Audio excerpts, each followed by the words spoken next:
Okay, so today we are going to have a basics of thermodynamics, and as you can see on the screen, basics of thermodynamics.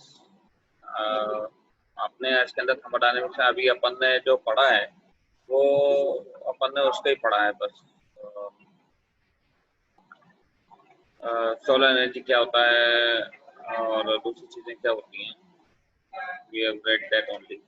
अब इसके अंदर अपन जो actual thermodynamics में enter हो रहे हैं, that is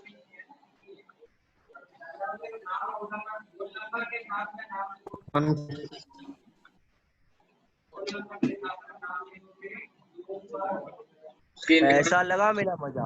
हाँ जी, mute कर लीजिए आप लोग प्लीज, है ना, सभी लोग म्यूट कर लीजिए या मैं करता हूँ आप लोगों को म्यूट कर। कहानी आप लोगों की तो चलती है ना।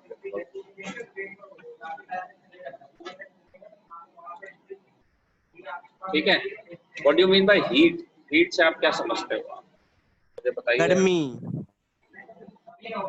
डेफिनेशन पूछ रहा हूँ मैं यार, तो सबको मालूम है गर्मी। आपको अगर मैं लिखने को कहूँगा कि आप हीट क्या समझते हो, what do mean by heat, तो आप एग्जाम में लिख रहे हो तो क्या लिखोगे? गर्मी तो लिख के नहीं आओगे, नंबर कट जाएंगे। गर्मी सबको पता है, इसकी बात हो रही है। तो it is an energy transferred from one system to another solely by the reason of temperature difference between the systems, है ना। जो भी दो बॉडी रखोगे आप, उसके अंदर अगर टेम्परेचर डिफरेंस होगा तो हीट ट्रांसफर होगा। जैसे आपने गर्म चाय का कप बाहर कमरे में रख दिया तो क्या होगा, गर्म जो है वो ठंडा हो जाएगा। चाय का कप जो है एटमॉस्फेयर के अंदर होता है कि नहीं होता, सभी को मालूम है। तो उसको हीट कहते हैं। हीट जो है गर्म से ठंडे की ओर जाती है। Heat flows from hot body to cold body. और अगर आपको कोल्ड से हॉट में ट्रांसफर करना है हीट को, तो उसके लिए वर्क डन करना पड़ता है। ये बाद में पढ़ेंगे अपन। तो हीट की डेफिनेशन इतनी समझ में आ गई आपको। Heat exist only as it crosses the boundary of the system and the direction of the heat transfer is from the high temperature to lower temperature. ये आपको सबको पता है, जो मैंने अभी इसकी डेफिनेशन पढ़ी है। Okay, this definition is known to most of you.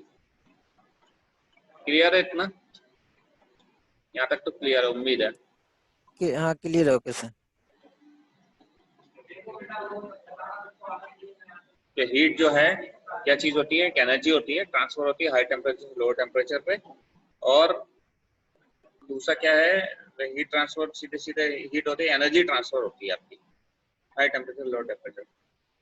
ठीक, डायरेक्शन भी आपको बता दिया इसका, तो डायरेक्शन पता है आपको इसके बारे में कि क्या डायरेक्शन है। Okay, then thermodynamic sign convention क्या होता है इसके अंदर। हीट का, इसका जो अपन क्वांटिटी यूज करते हैं हीट को, अपन क्यू के टर्म्स में यूज करते हैं अपन। तो heat transfer system is positive and heat transfer system is negative. या तो होगा thermodynamic sign convention. Heat transfer system positive कब होगी, जब आपने किसी सिस्टम को हीट दिया तो पॉजिटिव हीट हो गई, और किसी सिस्टम से हीट ले ली तो नेगेटिव हो जाएगी। The heat needed to raise an object's temperature from T1 to T2 mCp T1 minus T2, ये इसका फॉर्मूला हो गया। इसको आप लिख लीजिए, this is heat transfer. Heat आपको अगर निकालना है और इसका वैल्यू लिखनी है तो आपको ये फॉर्मूला जो है ये रटना पड़ेगा कि हीट कितनी हुई सिस्टम के अंदर, आपने कितनी हीट ली, कितनी हीट दी। तो उसके अंदर Q equal to mCp T1 minus T2 या T2 minus T1, which one is greater. T2 बड़ा होगा तो T2 minus T1, T1 बड़ा होगा तो T1 minus T2। इसमें कंफ्यूजन नहीं होना है। मैं ये एक बात बता देता हूँ आप लोगों को कि काफी कंफ्यूजन होता है बच्चों को, काफी ज्यादा। ओके, तो इसमें कंफ्यूजन नहीं होना है। ये फॉर्मूला है, बेसिक फॉर्मूला है हीट का। जब भी आपको कोई बोले कि भैया हीट बताइए, आप हीट कितनी ट्रांसफर हुई, तो ये फॉर्मूला लगा देना है, mCp T1 minus T2, जहाँ पे Cp जो है specific heat of the object है, will be introduced in the following section. M is the mass of the object. Unit of heat is the amount of heat required to cause a unit rise in the temperature of a unit mass of water at atmospheric pressure. BTU क्या होता है? BTU is British thermal unit. इसका unit होता है major करने के लिए, या कैलोरी होता है। BTU यूनिट होता है, या कैलोरी एक यूनिट। तो ये दो यूनिट होते हैं इसके। डिग्री फ़ारेनहाइट में करेंगे तो ब्रिटिश थर्मल यूनिट होता है, और स्टैंडर्ड्स में करेंगे आजकल के जो कैलोरी चलता है अक्सर, रेट और टेम्परेचर पर 1 gram water bye 1 degree centigrade. आपने क्या किया, 1 ग्राम पानी लिया, उसका टेम्परेचर बढ़ाया आपने 1 डिग्री सेंटीग्रेड से, तो वो जो यूनिट आएगा, जितनी हीट लगेगी, उसको 1 कैलोरी कहते हैं। समझ गए आप लोग हिंदी में? Is it clear to you all everyone? हाँ या ना बोलिए मुझसे। Yes sir, clear. आपको ये बहुत इंपॉर्टेंट टॉपिक है, बहुत बेसिक्स हैं आपके। अगर जिन लोगों के बेसिक्स क्लियर नहीं है तो वो इसको क्लियर कर लें अभी। पहली चीज मैंने आपको अभी क्या बताई, हीट क्या चीज होती है? एक फॉर्म ऑफ एनर्जी होती है जो कि ट्रांसफर होती है हाई टेम्परेचर से लोअर टेम्परेचर पे, right?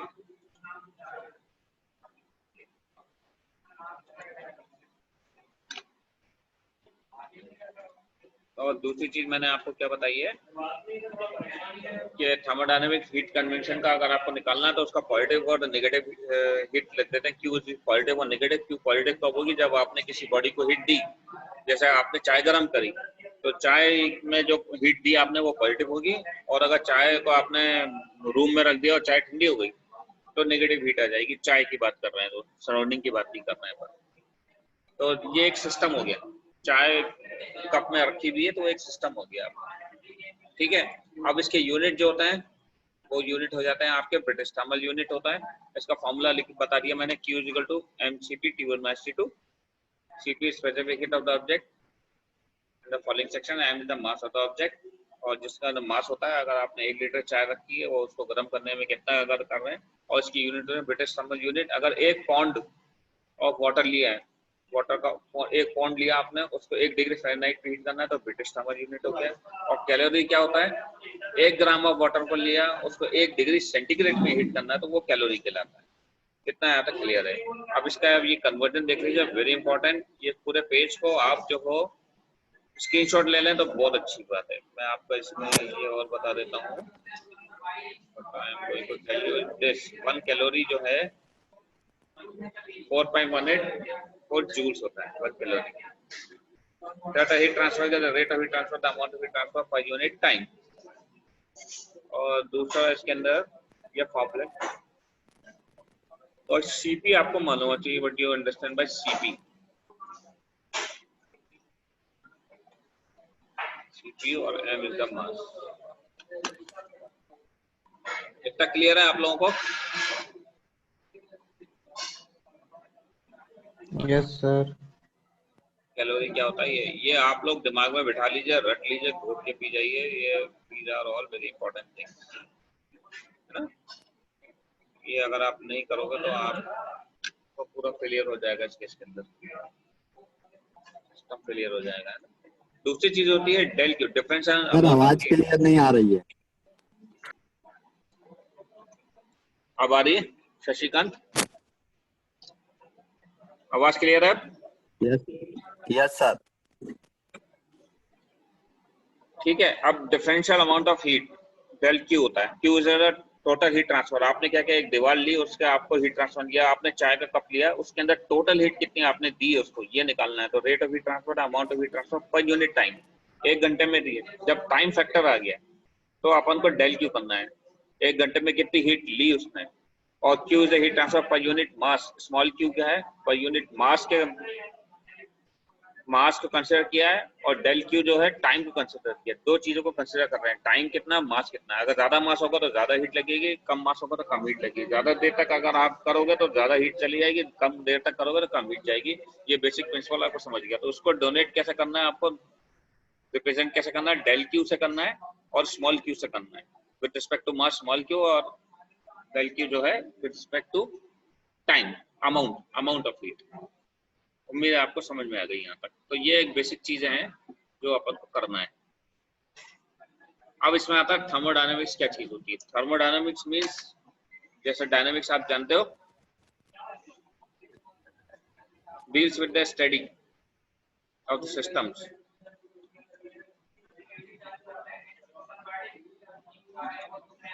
Deals with the stability of the system. It tells us what should happen, will it actually happen, is not the domain of thermodynamics and fall under the realm of kinetics.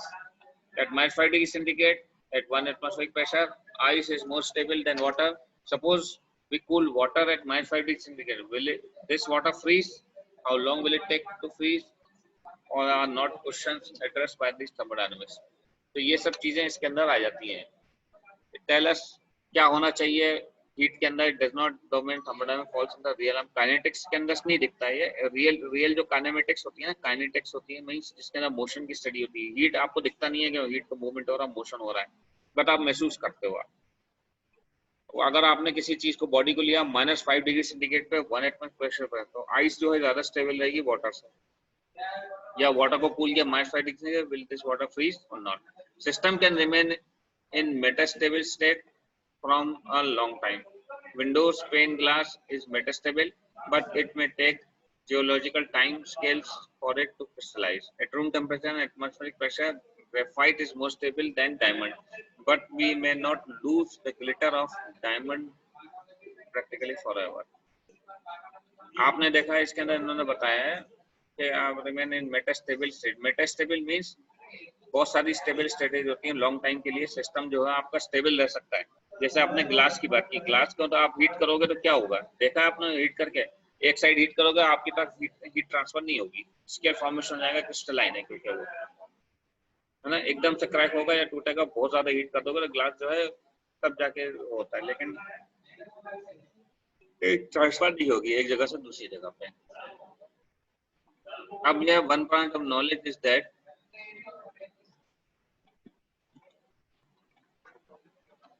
Basic science है, इसके definition है thermodynamics. In this system level science, it deals with descriptions of the whole system, not with interactions at a level of individual practices. Now thermodynamics puts before up some fundamental laws which are universal in nature. तो basically क्या होता है कि इसके अंदर कुछ laws है, study of heat है और फोर्स है, और थर्मोडायनामिक्स के अंदर हीट की वजह से जो फोर्सेज और डायनामिक फोर्सेज लग रहे हैं उसकी स्टडी है. This is called thermodynamics. Hindi में मैं समझा रहा हूँ आपको. इसमें टेम्परेचर और प्रेशर आता है. टी एन पी डोनेट किया हुआ है, टेम्परेचर, प्रेशर और quantity, mass and Q is the amount of heat. इनको इन्हीं टर्मिनोलॉजीज को घुमा के अपन जो डील करते हैं that is thermodynamics. Hope it is clear to everyone. Now this, इसके अंदर ये डेफिनेशंस आप लोग लिख लीजिए. All, what do you mean by system?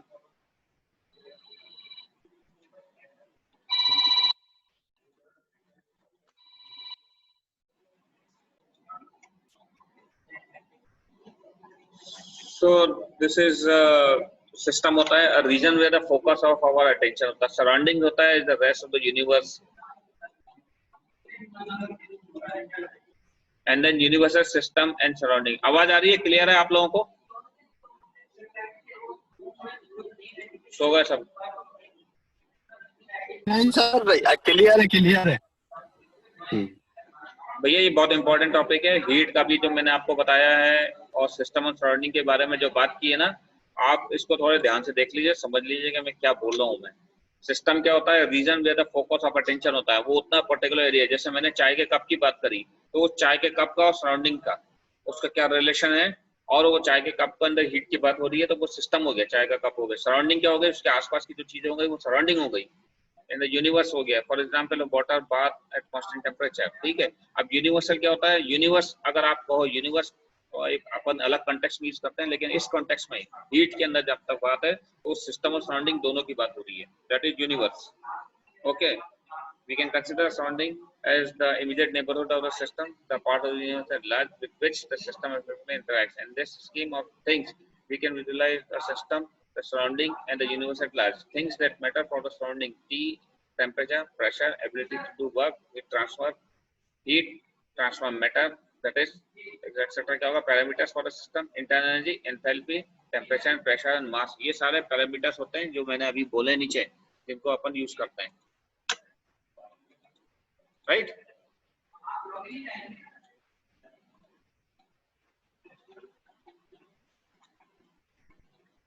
The system block for A and then system block for AU. तो ये होता है surrounding, the immediate neighborhood. तो ये अगर इसको याद देख लिया, समझ लीजिए, एक बीकर है या कप है, कप के अंदर क्या है, पानी भरा हुआ है, पानी को आप हीट कर रहे हैं तो सिस्टम सराउंडिंग हो गया. ओके, इतना ठीक है, यहाँ तक क्लियर है? Okay sir.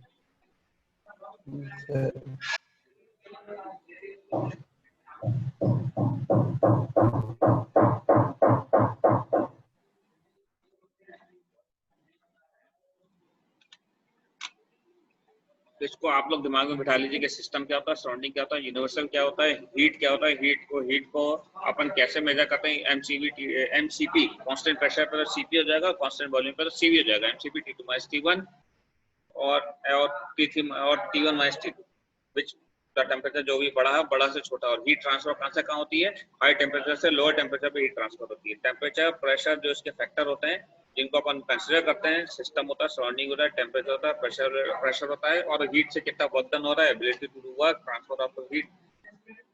पैरामीटर और सिस्टम हो गया। इसके अंदर पैरामीटर्स कौन कौन से थे, इंटरनल एनर्जी। अब अगर इंटरनल एनर्जी की बात करें तो जैसे इंटरनल एनर्जी को मैं ऐसे डिफाइन कर सकता हूँ, आपको मैंने अगर पेट्रोल दिया तो पेट्रोल क्या करते हैं, पहले अपन पेट्रोल में आग लगाते हैं, आग लगा के फिर अपन मैकेनिकल वर्क करते हैं, तो वो उसके अंदर पेट्रोल की इंटरनल एनर्जी होती है, तो अपन उससे निकाल लेते हैं कि इसके अंदर इतनी इंटरनल एनर्जी है। या आपने कोयला लिया, कोयले को अपन आग लगाया, या आपके घर के अंदर कुकिंग गैस है तो उसके अंदर कुछ इंटरनल एनर्जी होती है, तो उसकी बात होती है इंटरनल एनर्जी। समझ गए आप लोग? जैसे फ्यूल है तो उसके अंदर कुछ इंटरनल एनर्जी होती है, उसके हिसाब से अपन वर्क करते हैं। देन एंथैल्पी होता है, देन टेम्परेचर होता है, प्रेशर होता है, मास होता है। These are the factors. Okay,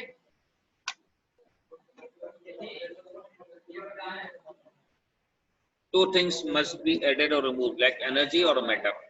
अब आपने कोई भी थर्मोडायनेमिक सिस्टम लिया तो उसके अंदर दो चीज अपन ऐड कर सकते हैं या निकाल सकते हैं। या तो एनर्जी दोगे आप उसको, मतलब हीट करते हो आप, चाय का पानी गर्म कर रहे हो या उसको आप हीट कर रहे हो, कप को हीट करोगे और उसके अंदर मैटर जो है या तो वेपोराइज हो जाएगा या कम हो जाएगा। तो ओपन सिस्टम क्या चीज होती है, वन विच कैन ऐड और remove matter. For example open beaker to which we can add water. When you add matter you also end up adding heat which is contained in that matter। समझ गए आप? Open system क्या होता है, आपने उसके अंदर मैटर को ऐड कर सकते हैं अपन। मास फ्लो हो सकता है बट टेम्परेचर का नहीं हो सकता है। वन बेकर तो mass and temperature can flow, when add matter you can end up heating up heat, adding heat which is contained in a matter system in which you cannot add matter is called closed system। इसके अंदर अगर आप जैसे का pressure cooker को बंद किया आपने कुछ पर्टिकुलर टाइम के लिए और ऊपर से उसकी वो जहाँ से सीटी उसको भी बंद कर दिया, आप उसके अंदर हीट तो कर रहे हो लेकिन मैटर का ट्रांसफर नहीं हो पा रहा है, पानी और जो कुछ भी मैटर है बाहर नहीं निकल पा रहा है जब तक सीटी बंद है, तो जब तक इसको क्लोज सिस्टम कहेंगे। समझ गए आप? जिसके अंदर मैटर भी हो रहा है, हीट भी ट्रांसफर हो रहा है, ओपन सिस्टम है। जिसके अंदर मैटर ट्रांसफर नहीं हो रहा है, that is close system. Hope you got the point, got it everyone.